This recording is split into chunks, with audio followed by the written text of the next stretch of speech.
Niles paced nervously around his apartment, his fingers brushing over the edge of his dining table. The Chicago skyline loomed in the window behind him, but he barely noticed.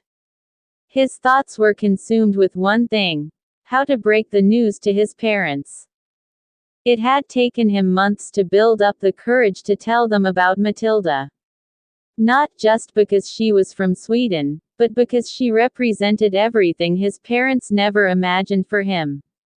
Niles knew his parents, George and Evelyn, would struggle with the idea of him marrying someone so different from what they had envisioned. Matilda wasn't just a foreigner. She was an artist who lived a free-spirited, unconventional life, completely at odds with the structured, conservative upbringing Niles had been raised in. But he loved her. In fact, he loved her in a way that made him feel alive for the first time in years.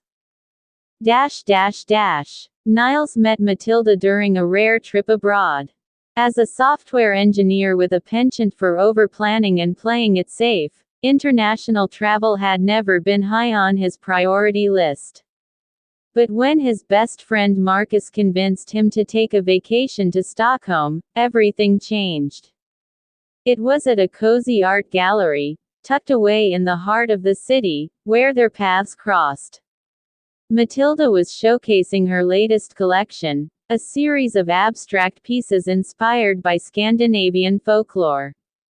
Niles, awkward and out of his element, stumbled into her conversation circle and accidentally spilled his drink on her bag. Instead of being upset, Matilda laughed, a deep, uninhibited laugh that immediately set him at ease. "Well, I suppose this is one way to meet someone," she had joked. From that moment on, they were inseparable.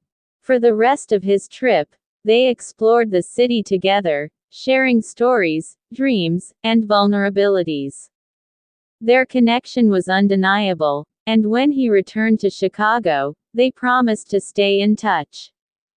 What began as long Skype calls and exchanged emails turned into visits and plans for a future together. After 2 years of balancing time zones and flights, Niles decided to propose.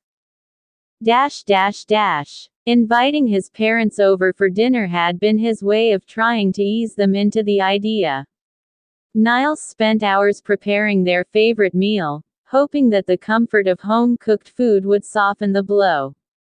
As George and Evelyn settled into their seats, Niles could feel his heart racing. He had rehearsed his speech in the mirror countless times, but when the moment came, his voice betrayed him. "Mom, Dad," he began, his words shaky. "I have something important to tell you. I've met someone. Her name is Matilda, and we're engaged to be married." He forced a smile, waiting for their reaction. For a few seconds, the room was filled with silence, punctuated only by the faint hum of the refrigerator. Then came Evelyn's sharp intake of breath. "What do you mean, engaged?"